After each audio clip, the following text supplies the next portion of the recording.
Bonjour tout le monde, bienvenue pour ce culte que nous célébrons en l'honneur de notre Dieu.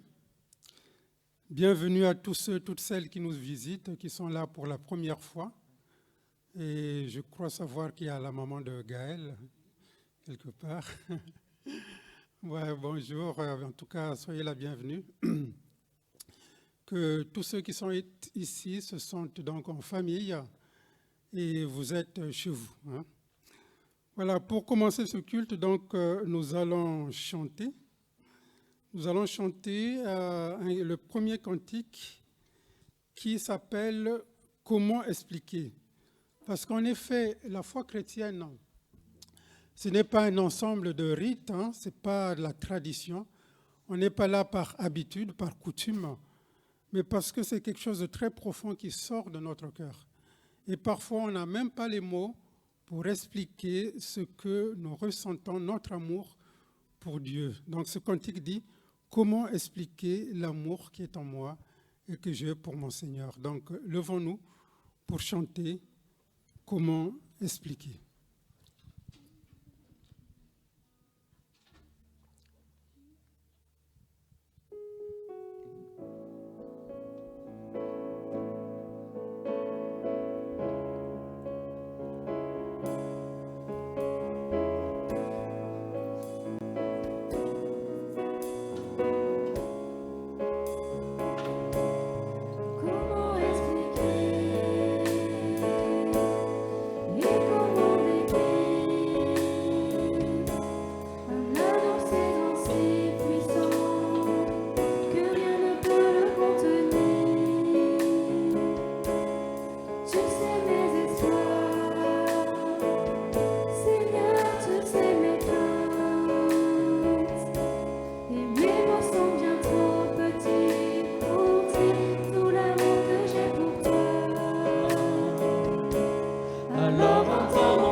C'est vrai que la foi chrétienne, c'est vraiment quelque chose qui sort du fond de nous-mêmes. C'est la confiance en ce Dieu qui nous aime. C'est ce Dieu qui nous a dit « Voici, je suis avec vous tous les jours jusqu'à la fin du monde. Et ce Dieu soutient notre foi. C'est lui qui, dans les moments de détresse, vient aussi nous soutenir. Alors, il veut nous dire ce matin, ne crains rien, je t'aime, je suis là tous les jours, je te soutiendrai tous les jours. Donc, chantons ce cantique qui dit, ne crains rien, je t'aime. Et on peut aussi se lever pour chanter ce cantique.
Je ne suis jamais tout seul. Oui, parce que la foi chrétienne nous introduit dans le repos de Dieu, c'est-à-dire que ce n'est plus nous qui faisons des efforts et des efforts pour essayer de plaire à un Dieu qui est exigeant. Non, pas du tout. C'est vraiment la confiance d'un enfant auprès de ses parents. Et c'est ce que dit l'Épître aux Hébreux aussi, si nous prenons un texte dans Hébreux chapitre 4, les versets 1 à 3, Hébreux chapitre 4, qui parle donc de ce repos de la foi. L'auteur de l'Épître nous dit « Pour nous qui avons cru, nous entrons dans le repos selon qu'il dit « Je jurai dans ma colère, ils n'entreront pas dans mon repos ». Oui, c'est vrai, nous rentrons dans le repos de Dieu, le repos de la foi. C'est vrai quand tout va bien, mais c'est vrai aussi quand tout va mal. Quand tout chancelle autour de nous, nous pouvons aussi venir auprès de Dieu, auprès du trône de la grâce, pour trouver du secours auprès de Dieu. Chantons ce cantique qui dit « Dans les jours d'adversité, quand tu sens gronder l'orage, regarde en sécurité à Christ et reprends courage. Donc le 316, celui qui met en Jésus. On peut se lever.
C'est ce que j'aime beaucoup dans ce cantique, mais c'est un verset de la parole de Dieu.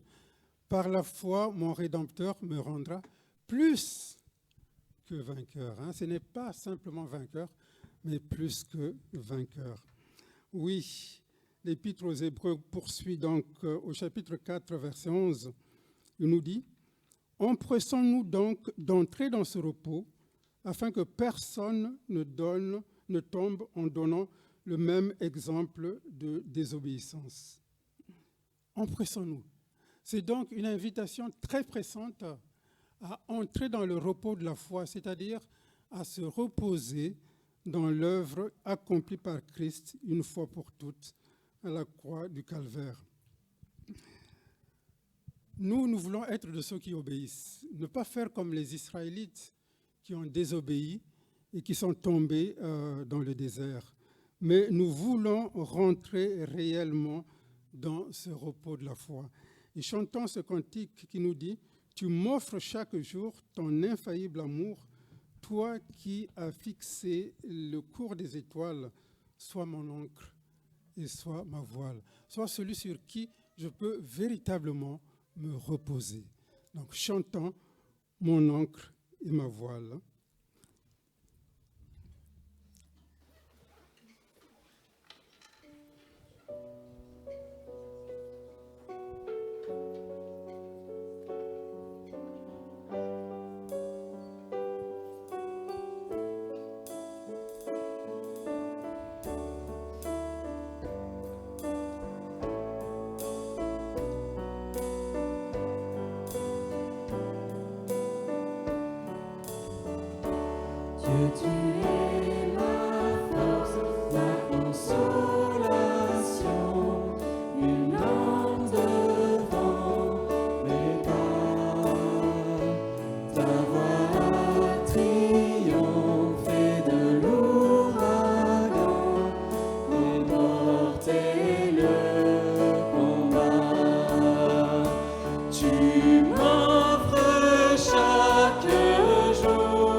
Bien mimé.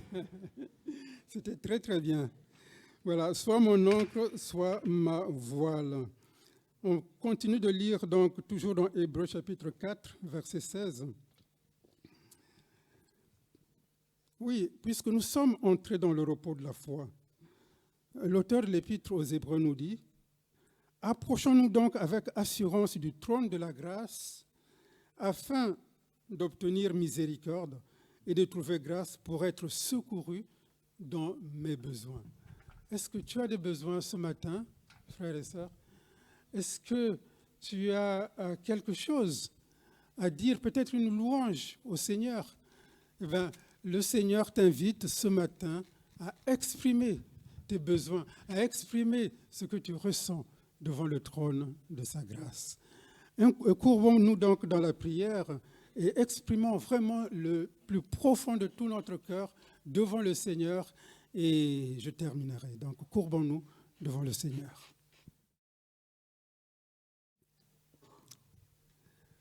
Nous continuons notre lecture dans Hébreux, cette fois-ci au chapitre 5, les versets 7 à 9. C'est lui, c'est-à-dire c'est Jésus, qui, dans les jours de sa chair, a présenté avec des grands cris et avec des larmes et des prières et des supplications à celui qui pouvait le sauver de la mort. Et il a été exaucé à cause de sa piété. Il a appris, bien qu'il soit fils, l'obéissance par les choses qu'il a souffertes. Après avoir été élevé à la perfection, il est devenu pour tous ceux qui lui obéissent l'auteur d'un salut éternel. Voilà ce que Jésus a fait pour toi, mon frère, ma sœur. Il est devenu l'auteur d'un salut, non pas un salut qui va durer quelques années, quelques centaines d'années, quelques milliers, milliards d'années, mais un salut qui dure éternellement. Et nous voulons en être reconnaissants et nous rappeler que c'est vrai, c'est avec des grands cris et avec des larmes que ce salut a été obtenu. Rappelons-nous de notre Seigneur dans le jardin de Gethsémani, quand il priait, il disait « Seigneur, s'il est possible que cette coupe s'éloigne de moi. » Mais il a rajouté « Non pas selon ce que je veux, mais selon ce que toi, Père, selon ce que toi tu veux. » Et l'Épître aux Hébreux nous dit qu'il a été exaucé. C'est-à-dire que la volonté du Père s'est parfaitement accomplie dans le don parfait du Seigneur Jésus. Avant donc de prendre la Sainte Seine, je rappellerai juste que nous qui avons accepté le Seigneur dans notre vie, qui vivons par la foi, qui sommes entrés dans le repos de Dieu, Dieu nous invite à nous rappeler, à participer à la Sainte Seine pour nous rappeler combien il a souffert pour nous. Il a donné sa vie.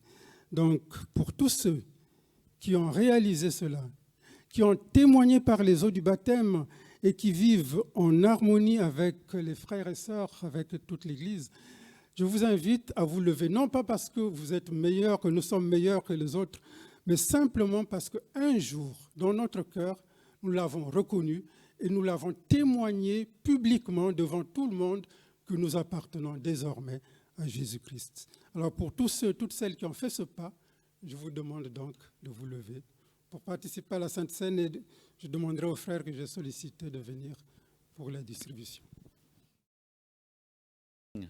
nous nous sommes levés devant toi parce que nous reconnaissons que tu es l'auteur de ce si grand salut. Ce salut que je ne méritais pas. Ce salut, Seigneur, que toi, tu es venu dans ce monde justement pour tout accomplir, tu t'es sacrifié, Seigneur. Tu t'es donné entièrement. Et tu as demandé au Père, oui, s'il était possible, que cette coupe s'éloigne, mais pas ma volonté, mais ta volonté. Et combien, Seigneur, nous voulons te rendre grâce et que nous voulons prendre ce pain avec reconnaissance, de savoir que tu as quitté la gloire du ciel que tu avais pour venir, Seigneur, ici et être humilié, insulté, tout ça par amour, Seigneur. Eh bien, ce matin, oui, nous voulons prendre ce pain qui nous rappelle, Seigneur, ce que ton amour, ce que tu as fait pour nous. Et nous voulons le prendre avec reconnaissance. À toi seul la louange, Seigneur. Amen. Amen. Prenons le pain.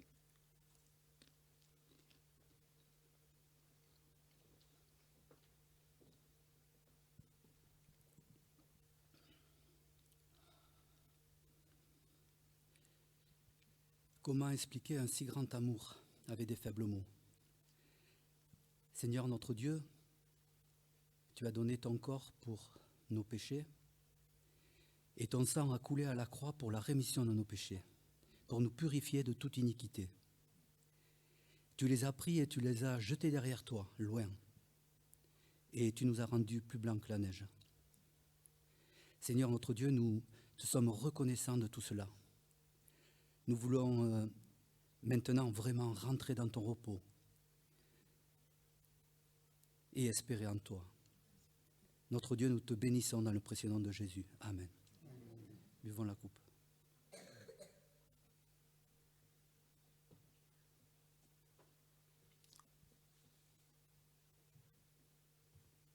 ne sais pas s'il y a la classe des enfants ce matin.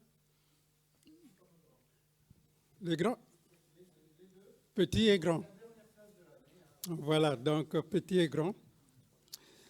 Alors, pendant que les enfants montent et que nos frères ramassent les verres, je vous invite à vous lever pour chanter 2 cantiques avant que notre pasteur nous donne le message ce matin.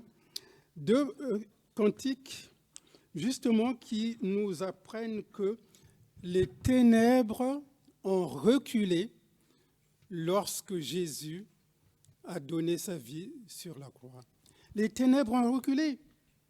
L'ennemi a été vaincu à la croix. Devant le sang versé pour moi, les ténèbres dans mon cœur, dans ta vie, ne peuvent que reculer. Et ce deuxième cantique qui nous rappelle que la foi, justement, c'est l'œuvre de Jésus-Christ et uniquement l'œuvre de Jésus-Christ. Donc Jésus qui est mort, ressuscité, glorifié et qui maintenant est au-dessus de toutes choses. Donc chantons ces 2 cantiques, le premier à l'agneau et le deuxième au-dessus de tout. Et après, nous écouterons notre pasteur.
devant l'agneau immolé,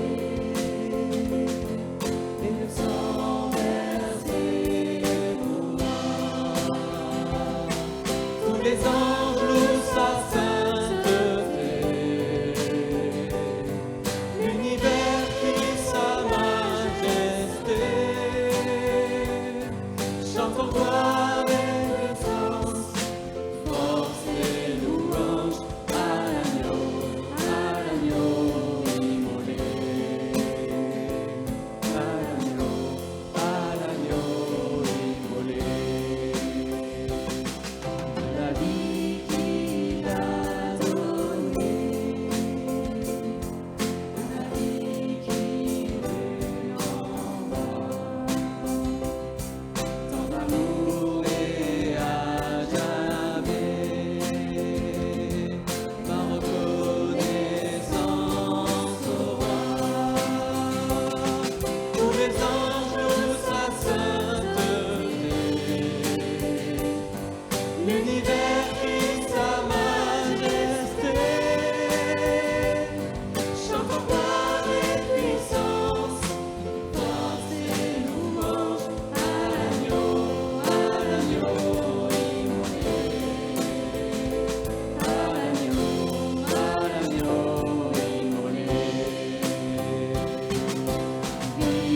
Vivant,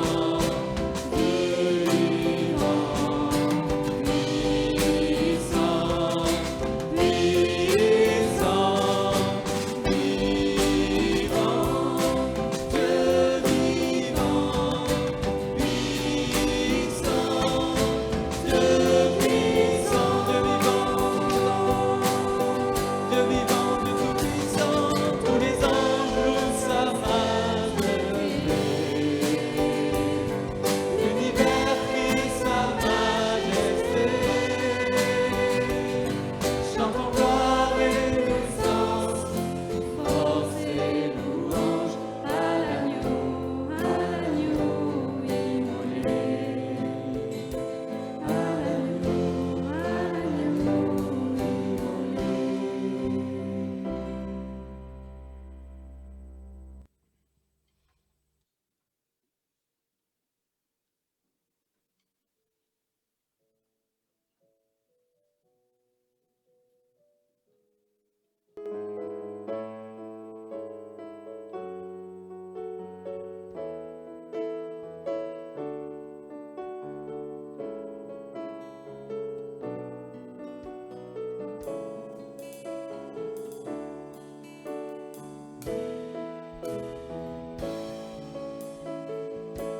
Au-dessus des puissances, au-dessus des rois, au-dessus de la nature et de la création,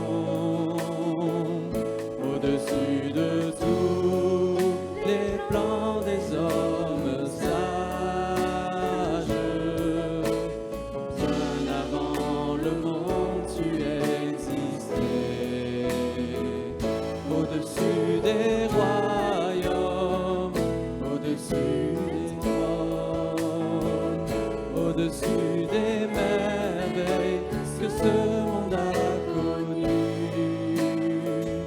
par-dessus tous les trésors de la terre, rien ne peut mesurer ta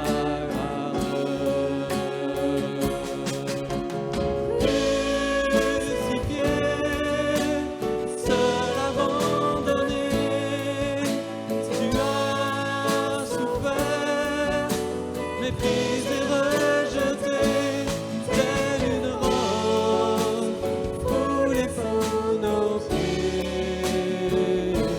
Tu m'as sauvé, tu m'as aimé, par-dessus tout.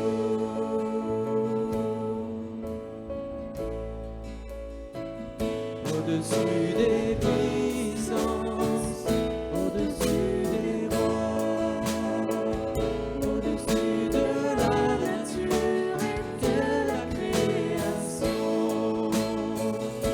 au-dessus de tout.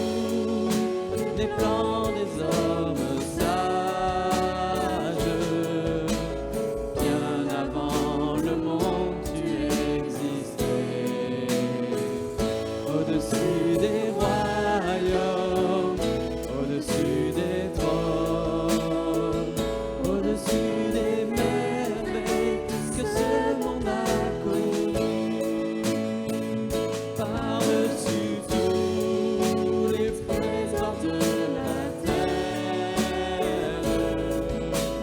rien ne peut mesurer ta valeur. Crucifié, seul abandonné, tu as souffert, méprisé, rejeté, telle une rose foulée sous nos pieds. Tu m'as sauvé, tu m'as aimé, par-dessus tout.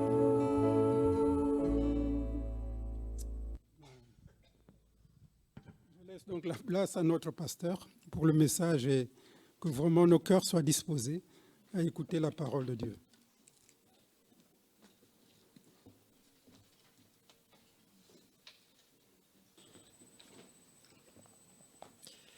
Eh bien, bonjour à tous, c'est un plaisir de se retrouver ensemble ce matin autour de la parole de Dieu. Alors ça y est, cette semaine, c'était le grand départ. Tout le monde maintenant va vibrer avec le Tour de France. Et oui, c'est une course qui va être suivie par des millions, il paraît même des milliards de spectateurs et téléspectateurs, la plus grande course du monde, paraît-il. Et donc, le départ a été donné, les coureurs se sont élancés. Alors, il y a un verset dans la Bible qui nous dit ceci, 1 Corinthiens 9, 24, « Ne savez-vous pas que tous ceux qui courent dans le stade courent tous, mais qu'un seul remporte le prix, courez de manière à le remporter. » Pourquoi je parle du Tour de France? Puisque la vie chrétienne est aussi une course. Il nous est dit, courez de manière à le remporter. Et la question derrière, c'est, mais qu'est-ce que ça veut dire quand il est dit qu'un chrétien doit être un coureur? Est-ce que vous comprenez dans la pratique ce que cela signifie? Alors je voudrais vous donner quelques petites pensées, mais 2 pensées à effacer de votre esprit. Quand la Bible dit que notre vie chrétienne est une course, ça ne veut surtout pas dire que nous sommes en compétition les uns envers les autres. Enfin, c'est bien de le dire, hein, c'est mieux que de ne pas le dire. Qui prie le mieux? Qui chante le mieux? Qui parle le mieux? Qui témoigne le mieux? Et il y a parfois, de façon inavouée, une compétition. Et j'ai connu cela dans le passé, dire « Ah, j'ai amené tant de personnes au Seigneur, j'ai fait découvrir l'Évangile, etc. » Et tout d'un coup, le palmarès est étalé. Donc ce n'est pas du tout ce que le Seigneur a voulu dire. D'ailleurs, à un moment donné, les apôtres entre eux sont en conversation. Vous avez dans Marc chapitre 9, verset 33, tout d'un coup, ils sont à Capernaum, ils sont dans une maison, et Jésus leur dit, mais de quoi vous parlez entre vous? Alors là, grand embarras, on n'ose pas répondre. Parce que le sujet, c'était, au fait, là, nous les apôtres, lequel de nous est le plus grand? C'était ça le sujet. Vous vous rendez compte quand même des apôtres qui sont en train de cogiter pour savoir lequel est le meilleur. Ça fait bizarre quand même, hein, dans leur esprit.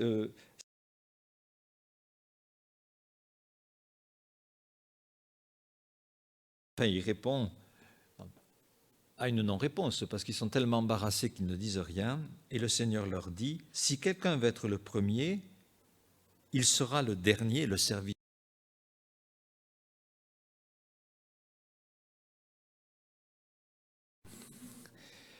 Mais si vous voulez être le premier, soyez le dernier.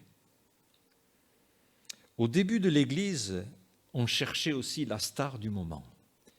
Et ça s'est starisé, hein, les évangéliques se sont starisés.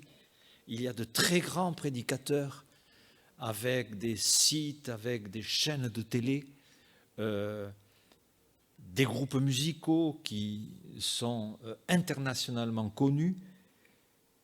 Et dans 1 Corinthiens 3, certains chrétiens disaient « Ah, moi, je suis content parce que c'est Paul qui m'a baptisé. Hein. Et toi, c'est Paul ? Ah, c'est pas Paul. Moi, c'est Paul. » Comme si son baptême avait une valeur ajoutée.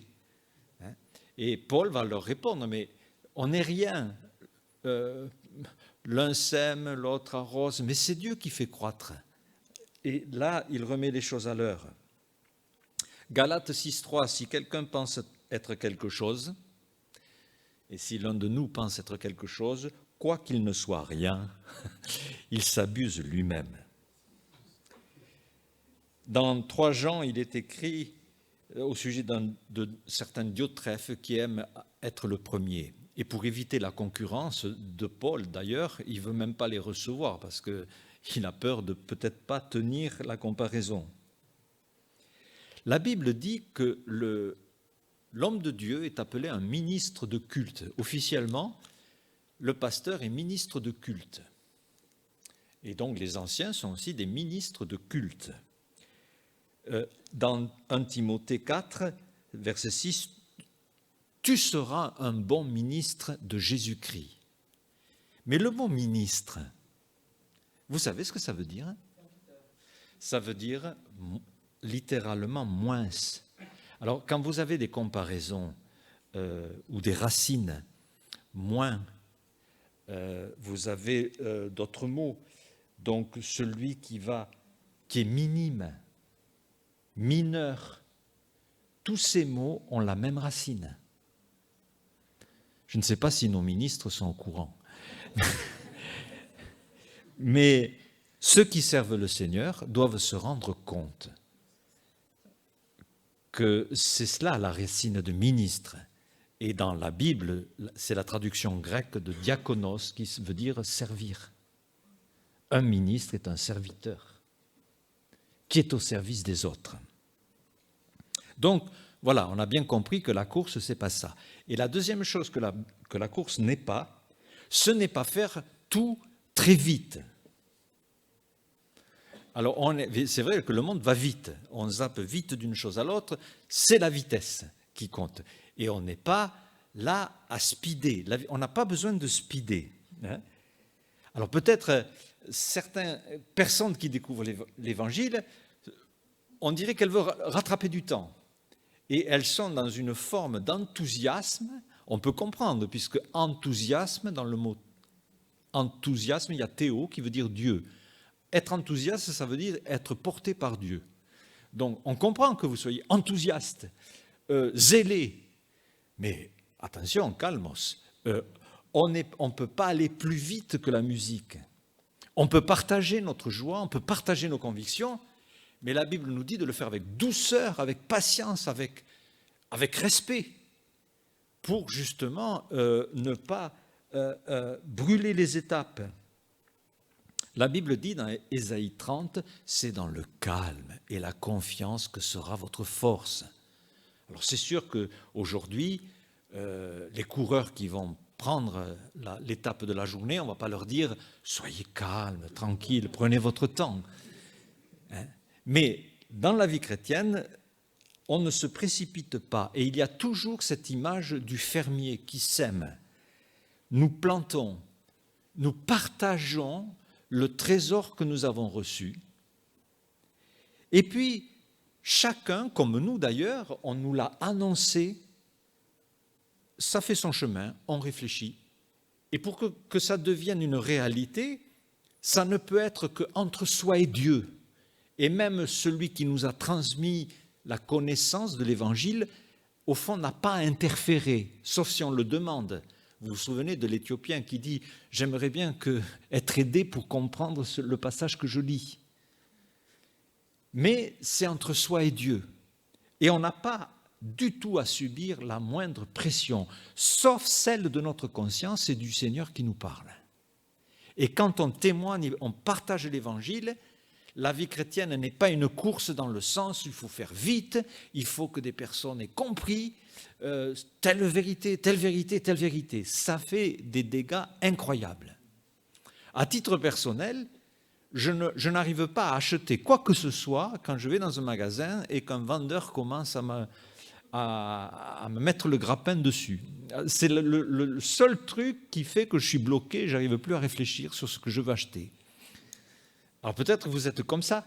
Donc, mais voilà, donc il faut apprendre à bien sûr d'être soi-même un bon parfum. La Bible dit dans Jacques, le laboureur, il attend le précieux fruit. Si vous partagez quelque chose de précieux, comme la Bible est comparée à une semence vivante, eh bien, le laboureur attend le précieux fruit, prenant patience à son égard.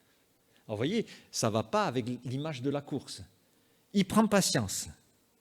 Et la Bible dit dans Galates 6, « Ne nous lassons pas de faire le bien, car nous moissonnerons au temps convenable si nous ne nous relâchons pas. » Donc nous devons avancer avec calme, faisant le bien, répondant à ceux qui nous demandent la raison de l'espérance qui est en nous, et compter sur le Seigneur de faire germer ce que nous avons semé. On ne peut pas faire plus. Donc on n'a pas à speeder. Et c'est agréable parce que je vois aussi que même dans nos cultes, ce qui m'a, depuis un an, même depuis qu'on a déménagé dans la nouvelle salle de culte, je trouve que on prend le temps. Alors, parfois, il y a des cultes plus courts, parfois plus longs, mais on est au cœur de ce que nous aimons et on en oublie la montre. Et ça, c'est merveilleux. Hein. Et si vous êtes déjà en train de regarder à quelle heure ça va s'arrêter, il faut que je mange, etc., et j'ai ça à préparer, vous n'allez pas profiter du présent. Il faut être dans le calme. Alors, voilà, on a vu ce que la course n'est pas, mais qu'est-ce que c'est? Pourquoi le Seigneur indique l'image de la course? Et j'ai relevé quelques petites pensées que je voudrais vous donner. La première, c'est que comme dans le Tour de France, il y a un itinéraire. Alors c'est fixé par les organisateurs, la carte de France on l'a, on sait où le Tour de France va passer, etc.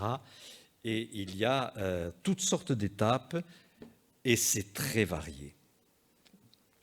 C'est les organisateurs qui ont décidé du chemin. Pourquoi? Parce que si ce sont les coureurs qui décident de l'itinéraire, je vois bien ce qui se passerait. Ah, mais je vais passer par tel village, j'ai des copains là, j'ai des amis, je vais passer par là. L'autre dira, ah, mais non, l'étape de montagne, je ne la prends pas, hein, je ne vais pas y passer, je vais plutôt l'éviter. Jérémie 10, 23, j'ai appris, dès que j'ai commencé la vie chrétienne, j'ai appris ceci. Ce n'est pas à l'homme quand il marche à diriger ses pas. Alors ça fait un drôle d'effet. Quand on a été tout seul, on a toujours tout décidé, et tout d'un coup, on apprend que ce n'est pas à nous à diriger nos pas. Oui, il y a une carte du Tour de France, mais le Tour de France n'est pas à la carte. Il y a aussi une carte pour votre vie. Si vous acceptez Christ, si vous commencez une relation avec le Seigneur, il va y avoir une carte, mais ce n'est pas une vie à la carte. On accepte tout d'un coup de lâcher le volant, de devenir passager, c'est pas facile, hein, et de laisser quelqu'un d'autre conduire. Et le Seigneur nous invite à entrer dans un itinéraire qu'il a lui-même prévu. Psaume 32, 8, « Je t'instruirai, je te montrerai la voie que tu dois suivre, je te conseillerai et j'aurai les regards sur toi. » La deuxième pensée, c'est que s'il y a une course, il y a un règlement. Il y a un itinéraire, mais il y a aussi un règlement. Hein. Ça va de soi. 2 Timothée 2,5, l'athlète n'est pas couronné s'il n'a pas combattu selon les règles. Il y a des règles de vie. Courir de manière à remporter le prix. Et notre vie a un enjeu considérable. Parce que dès que l'on dit « j'aimerais bien connaître ce Dieu, je veux qu'il prenne de l'importance dans ma vie », vous allez entrer dans un nouveau code de vie, la volonté de Dieu. Si les règles étaient respectées, ce serait le bonheur sur la terre. Parce que la volonté de Dieu n'est pas pénible, elle est agréable, elle est parfaite. Et c'est la distance des hommes à l'égard des règles divines qui fait que c'est le chaos. Il n'y a pas de place pour la tricherie, la tromperie, la duplicité, l'hypocrisie. Nous ne pouvons pas tricher. Et ce qu'il y a de merveilleux, quand on devient croyant, on entre dans la lumière. Et le défi qui nous est donné, c'est qu'à partir de ce moment-là, on va suivre les règles, c'est-à-dire marcher dans l'honnêteté, marcher dans la vérité. Mais quel défi! C'est cela la course en tant que chrétien. Vous savez que le Tour de France a commencé en 1903 et les étapes étaient très longues. La première étape, c'était Paris-Lyon, plus de 400 km. Alors, certains coureurs se sont dit, mais il n'y a pas un train à un moment donné? Et ils ont pris le train. Ils ont pris le train pour arriver plus vite. Mais le malheur, c'est qu'ils ont pris le train, et le même train que les organisateurs. Donc quand tout le monde est descendu, ils se sont fait attraper. 1 Corinthiens 9, ne savez-vous pas que tous ceux qui courent dans le stade courent tous, un seul remporte le prix? Et au verset 27, je traite durement mon corps, je le tiens assujetti, de peur d'être moi-même désapprouvé après avoir prêché aux autres. Et quand on se déclare chrétien, c'est normal, tous les spots sont sur nous. Ah, on va voir comment tu vis maintenant. On est analysé, ce qui est tout à fait normal. Et Paul dit, à partir du moment où j'ai commencé à prêcher, j'ai dû faire attention, j'ai dû faire une autodiscipline. Comment je traite mon corps? Est-ce que je fais n'importe quoi? Est-ce que je suis mes pulsions? Est-ce que je vis dans des excès de tout genre? Ou est-ce que je fais en sorte de ne pas être désapprouvé? Et ce mot-là est aussi traduit disqualifié, placé hors course, quoi. Et c'est cela qui est la course du chrétien. 1 Timothée 4, Paul parle à un jeune et lui dit « Exerce-toi à la piété ». L'exercice physique, en comparaison, est utile à peu de choses, mais la piété est utile à tout. Et le mot « exercer » est la traduction de « gymnoso », qui donne « gymnase ». Et le mot « gymnase », gymnoso, ça veut dire « exerce-toi », ça veut dire « dépouille-toi ». Parce que à ce moment-là, toutes les compétitions se faisaient nues ou très dépouillées. Donc, quand il y avait des athlètes, ils enlevaient leurs habits. Exerce-toi, ça veut dire dépouille-toi. L'exercice, c'est un dépouillement pour pouvoir être plus efficace dans l'action. Dans Matthieu 25, le verset qui dit « J'étais nu et vous m'avez vêtu », c'est le mot « gymnose » aussi, qui donne un gymnase. J'étais nu, j'étais dépouillé. Et c'est vrai que quand on s'élance dans la carrière qui nous est ouverte du chrétien, eh bien on se dépouille. On doit se dépouiller de mauvaises choses qui font la guerre à l'âme. On doit se dépouiller de certains traits de notre caractère. On doit se dépouiller de tout ce qui est nocif pour courir efficacement et surtout ne pas être disqualifié. La troisième pensée que je partage avec vous ce matin, courons avec joie. Et j'aime Acte 20, verset 24, « Je ne fais de moi-même aucun cas de ma vie, comme si elle m'était précieuse, pourvu que j'accomplisse ma course avec joie. » Et c'est vrai, c'est une grande joie de vivre la vie chrétienne, car nous sortons d'une richesse peut-être de culture, de tradition, pour entrer dans une meilleure richesse, une richesse de relations, et avec Dieu et avec les autres. Et pourtant, dans ce chapitre, quand vous le lisez dans Acte 20, vous avez au verset 19, 31, 37, des larmes. Il y avait des larmes aussi pour ce serviteur de Dieu, mais il dit « Je veux courir avec joie ». Alors pourquoi des larmes? Ce n'est pas toujours facile d'être chrétien. il y a des critiques. C'est un coureur du Tour de France, Bernard Thévenet, bon, il ne court plus maintenant, hein. Il avait dit ceci pour des milliers de spectateurs qui applaudissent: si un seul vous insulte, c'est lui qui vous fait mal parce que vous ne l'oubliez pas. Alors c'est vrai que parfois, il y a des réactions difficiles, hein, au simple fait que l'on se déclare chrétien. Et la course, c'est de persévérer avec joie, malgré ce que les gens peuvent nous dire. Courir avec joie signifie aussi, eh bien, d'être dans la liberté par rapport à tous les obstacles, toutes les circonstances de la vie. Vous savez, en ce moment, il y a une identité religieuse qui est la plus persécutée du monde. C'est le christianisme. Et il y a des pays où simplement être chrétien, lire la Bible, chanter comme on le fait, se retrouver, c'est très risqué. On ne peut pas le faire. Il y a beaucoup de persécutions, il y a beaucoup de violence, d'intolérance. Nous courons avec joie et nous devons le faire parce que vraiment, nous ne sommes pas malheureux. Nous devons considérer notre contexte comme un contexte très favorable. Mais il peut se dégrader dans votre entourage, professionnellement, familialement. Il peut y avoir un contexte difficile, mais il faut rester avec joie, aimer les gens. Dieu ne nous appelle pas à changer les gens, mais à les aimer, tout simplement. Et garder notre joie. Nous ne devons pas être des thermomètres, mais des thermostats. Vous comprenez? Un thermomètre, il suit la température. Quelqu'un est déprimé, boum, vous déprimez avec. Quelqu'un est malheureux, vous n'êtes plus heureux. Et si vous étiez un thermostat plutôt, qui rehausse la température là où elle n'est pas bonne, c'est autre chose. Courons avec joie.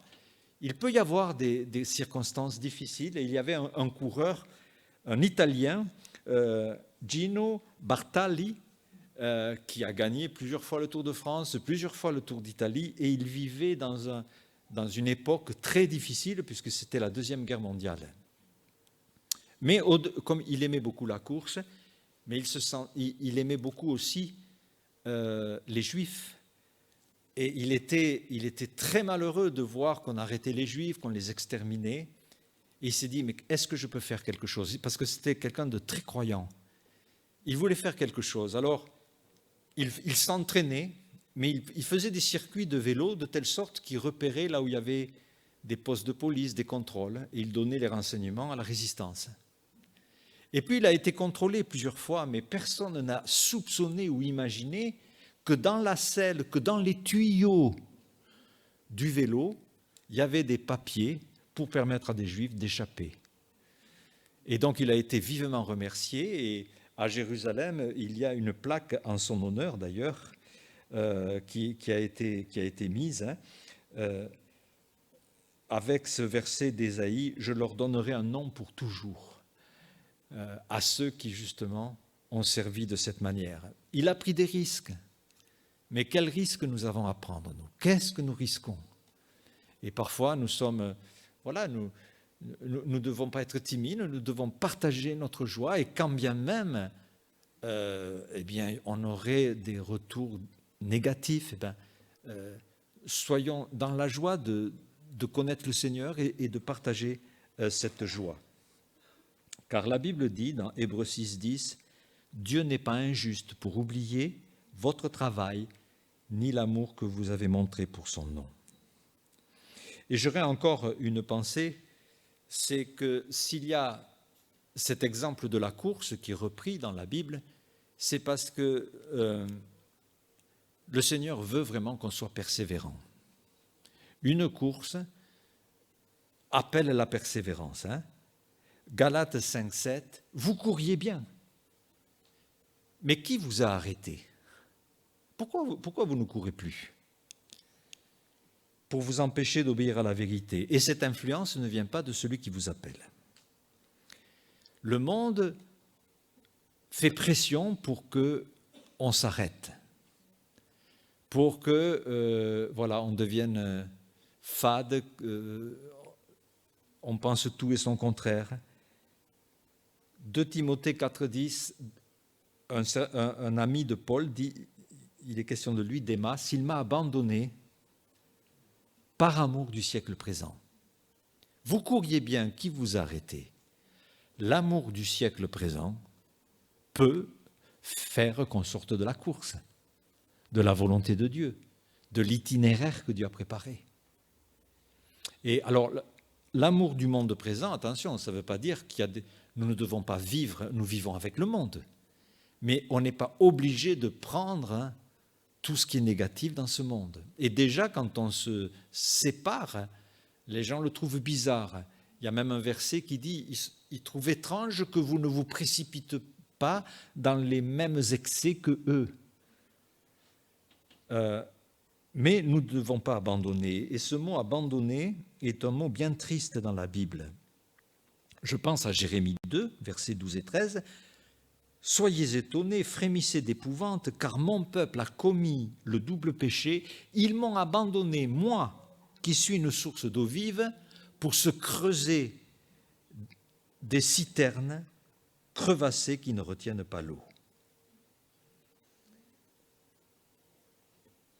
Philippiens 3,14, « Je cours vers le but pour remporter le prix de la vocation céleste. » Et nous avons ce verset dans 2 Timothée 4 que j'aime beaucoup, versets 7 et 8. « J'ai combattu le bon combat, j'ai achevé la course, j'ai gardé la foi. Désormais, la couronne de justice m'est réservée, le Seigneur, le juste juge, me la donnera dans ce jour-là, non seulement à moi, mais à tous ceux qui auront aimé son avènement. J'ai achevé la course. » Il faut persévérer jusqu'au bout. Une course, alors les organisateurs de courses le disent, ce n'est pas gagné tant qu'on n'a pas franchi la ligne d'arrivée. Et bien sûr, comment nous allons faire pour persévérer? Comment nous allons faire pour aller jusqu'au bout? Heureusement, Dieu nous prend la main. Depuis que nous nous sommes donnés à lui, nous sommes dans sa main. La Bible dit que nous sommes sauvés, mais il y aura des personnes qui seront sauvées et qui n'auront pas de récompense, qui n'auront pas de couronne. Et d'autres, dans cette éternité-là, eh bien, vont voir apparaître tout l'impact de cette course. Hébreux 12.1, un verset très important. « Nous donc aussi, puisque nous sommes environnés d'une si grande nuée de témoins, et il y a peut-être plus de gens qui nous regardent à nous que ceux qui vont regarder le Tour de France. Car une si grande nuée de témoins, ce sont tous les gens de la foi dont il est question dans Hébreux 11. Il est possible que tous les chrétiens des siècles passés ont la possibilité de voir comment l'Église grandit actuellement. Et eux, ils sont dans les gradins, en quelque sorte, et nous, on est sur le terrain. Et il y a des témoins qui regardent notre vie chrétienne. Alors, nous devons donc rejeter le fardeau, le péché qui nous enveloppe facilement, et courons avec persévérance, dit Hébreux 12, dans la carrière qui nous est ouverte, ayant les regards sur Jésus. Et la clé de la course, la clé de la vie, c'est quel est notre focus? Vers quoi regardons-nous? D'ailleurs, tout le monde avance parce qu'il regarde quelque chose. Qu'est-ce que vous regardez? Qu'est-ce qui vous fait vivre? Qu'est-ce qui vous fait avancer? Eh bien, un chrétien est quelqu'un qui a décidé de regarder Christ. D'abord, le regarder comme sauveur, puisqu'il a tout payé pour donner sa vie. Il a vraiment tout donné pour que nous soyons sauvés par la grâce. Et maintenant, réconciliés avec lui, nous entrons dans des bonnes œuvres, non pas pour être sauvés, mais parce que nous sommes sauvés. Donc on avance jour après jour, mais il devient notre modèle. Et le Seigneur lui-même a souffert des choses difficiles en vue de la joie qu'il allait connaître. Et Et nous devons regarder à Jésus. Il est notre modèle. Parce que si nous n'avons pas l'objectif que Christ soit formé en nous, qu'il grandisse dans notre cœur, qu'il soit celui qui remplit notre vie, nous n'y arriverons pas. Ça vaut la peine de persévérer. Mais est-ce que entre nous et le Seigneur, c'est flou? C'est le brouillard, peut-être à cause de choses qui ne sont pas réglées, à cause de choix qui sont indignes d'un chrétien. Nous devons demander pardon. Nous devons nous humilier et regarder et être vraiment heureux de contempler notre Seigneur. Alors, je voudrais terminer par 2 exemples. Le premier exemple, c'est une nageuse, Florence Chadwick. Alors, Florence Chadwick, c'est une dame qui a traversé la Manche. C'est la première dame qui a traversé la Manche dans les 2 sens. Donc, c'est une personne de Californie et voilà, quelqu'un qui aime la compétition, les défis. Alors, cette personne avait décidé un jour, en 52, c'est loin, le 4 juillet, de rallier une île, l'île de Santa Catalina, qui est à 35 km des côtes de la Californie, à la nage. Donc, elle s'élance, mais le temps est épouvantable. Il fait très mauvais, il fait froid. Il y a des poissons, des gros poissons un peu menaçants, comme des orques, qui ne sont pas très loin. Bref, elle voit rien. Et même les embarcations qui la suivent, elle n'arrive pas à les voir. Et elle dit, à un moment donné, après des heures et des heures de nage, elle dit, bon, j'arrête. Et on lui dit de l'embarcation, non, tiens bon, vas-y, tu n'es pas loin, continue. Mais finalement, elle arrête. Et elle ne va pas jusqu'au bout. Quand elle a abandonné, elle a réalisé qu'elle n'était qu'à 500 mètres de l'arrivée. Et elle a dit, mais qu'est-ce que j'ai fait? Pourquoi j'ai abandonné? Elle dit, je n'ai aucune excuse. Cependant, je n'ai pas pu tenir, non pas parce que l'eau était froide, non pas parce que c'était la distance. Ce qui m'a le plus atteint et découragé, c'est que je n'ai jamais vu l'objectif. Je n'ai jamais vu la côte. Je n'ai jamais pu fixer mes yeux vers l'objectif. Mais qu'est-ce qui nous fait persévérer à nous? On a un merveilleux Sauveur et nos regards sont sur Jésus. Et c'est pour ça qu'on peut persévérer. Et nous ne devons pas quitter notre objectif. Notre objectif, ce n'est pas de grandir, de paraître pour meilleurs que nous sommes. Nous devons avoir nos regards sur Christ, parce que c'est lui qui est important. C'est lui qui est la clé de tout. Et je voudrais vous parler maintenant d'un Éthiopien qui s'appelait Malmo Wod. Alors, non, il y a un Éthiopien qui s'appelait Malmo Wod qui a gagné un marathon, mais le 7 octobre 1968, aux Jeux Olympiques de Mexico, ce n'est pas Wald qui a été la vedette, c'est Aquari. Aquari est un coureur qui est arrivé là, dans cette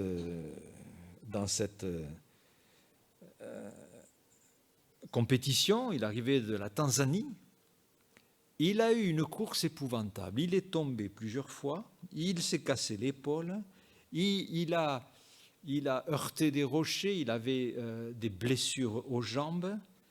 Et bien sûr, il arrive, mais alors tard.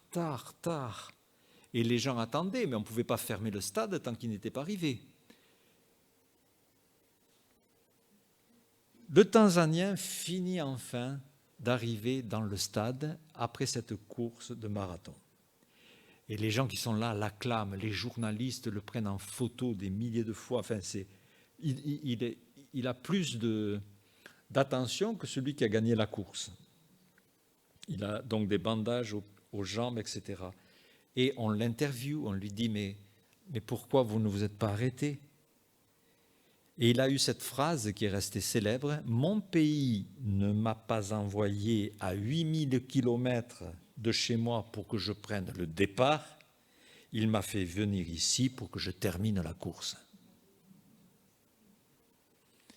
Alors, beaucoup de gens prennent le départ, mais Dieu veut qu'on finisse la course. Et peut-être nous n'allons pas aussi vite que d'autres. Peut-être on ne comprend pas la Bible aussi vite que d'autres. Ce n'est pas grave. Dieu nous demande d'avancer avec la force qu'il nous donne, pas à pas, jusqu'au bout. C'est une course magnifique. Entrer dans le plan de Dieu, devenir utile pour le Seigneur, avoir cette relation avec lui, rend notre vie extrêmement riche et remplie de sens. C'est pour cela qu'il y a aussi cette image de la course. Et peut-être nous avons un peu des forces qui ont diminué, nous avons la tête basse. N'oubliez pas ce beau verset, celui qui boit au torrent pendant le chemin relève la tête. Restons vraiment près du Seigneur et continuons cette course. Et tant que le Seigneur ne nous a pas repris à lui, tant que nous sommes là, nous sommes utiles d'une manière ou d'une autre. Et ça, c'est merveilleux. Nous pouvons l'être. Et parfois, c'est inattendu. Je ne pense pas la raconter, mais je vais vous raconter ce qui m'est arrivé hier soir. La semaine dernière, donc, on a fait un concert. J'avais vraiment à cœur d'inviter tout mon club de foot. Alors, je l'ai fait. Bon, personne n'est venu. Bon, j'aurais bien aimé que les gens viennent voilà, pour entendre aussi ce qui fait la raison de notre foi et l'Évangile. Personne n'est venu. Hier soir, il y avait le repas de la fin de saison. Donc, on était donc rassemblés. Il y avait des tables sur le terrain de foot, devant les tribunes. Et le coach, donc le responsable, a dit « Ah, on n'a pas pu venir au concert, etc. » Mais on a un gros haut-parleur. Alors, il est allé le chercher, il est allé chercher des rallonges. Et le nouveau CD, là, il a voulu le jouer entièrement devant tout le monde. Mais donc, il a tout installé et avec le système Bluetooth, ne m'en demandez pas plus, bon, voilà, ça a marché. Et pendant tout l'apéro, qui a duré quand même de 7h30 à 11h avant le repas, mais bon, ça c'est le sud-ouest, tous les chants ont été, mais alors très forts, hein, ça s'entendait, parce qu'après le stade, il y a des maisons, en principe, quand ils mettent la sono, c'est tout une moitié du village qui l'entend. Et voilà, donc la porte s'est ouverte, et alors pendant l'apéritif, ah mais c'est toi qui as fait ça, ah mais c'est alors ah oui c'est vrai, t'es pasteur, et on a pu parler du Seigneur toute la soirée jusqu'à 2h du matin presque. Donc voyez, la course, et souvent les coureurs du Tour de France vont avoir des événements tout d'un coup qui arrivent soudainement, qu'ils n'avaient pas prévu, mais nous aussi, mais on avance avec un Seigneur qui nous aime, qui est notre coach, qui est à nos côtés, et donc persévérons dans cette merveilleuse course. Amen.